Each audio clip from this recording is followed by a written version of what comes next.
these are the foundation for everything else we'll cover in boot camp. If you remember nothing else, remember this: behavior is never random.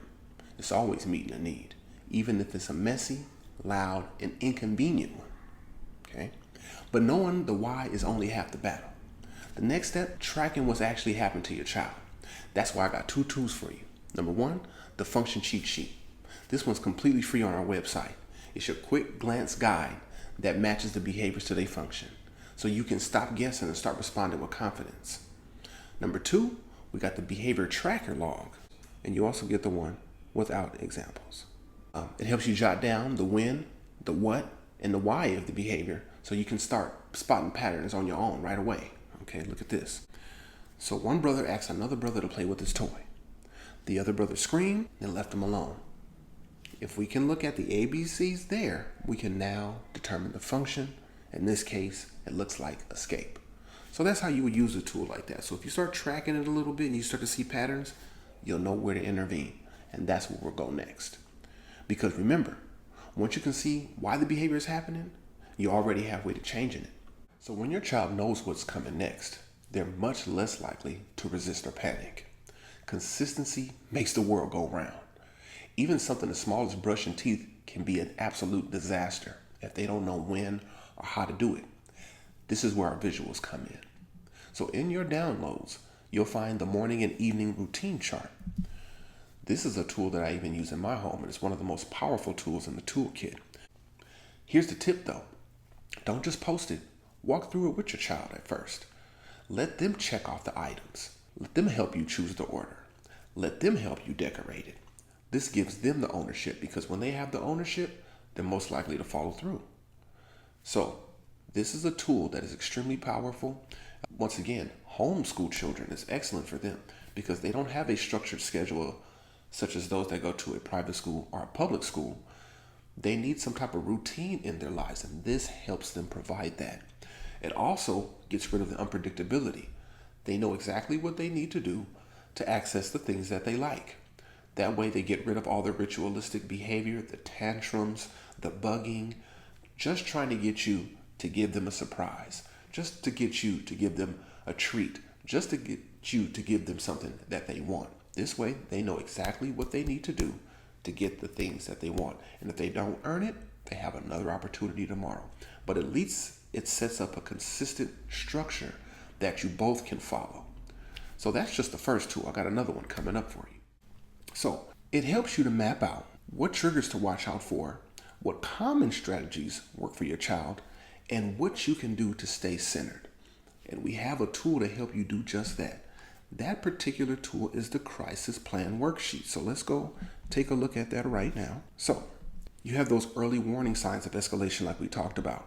What happens? So some people may do things such as pace back and forth. Okay, some people pace back and forth when they start to escalate. And that's how you know that things may get out of hand. So what should you do once they start pacing back and forth?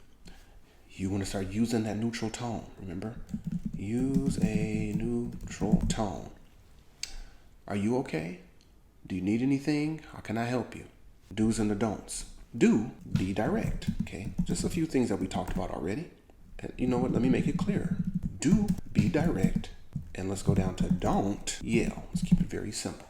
Okay, you start yelling, you're adding to the emotional math problem, and you're going to go over the number. You're going to bust like in 21. You don't want to go over 21. You hit the 22, you're going to bust and the dealer wins. Okay, don't let the dealer win. So think of it as your parenting fire drill. Practice it before the crisis. So when it happens again, you're not guessing.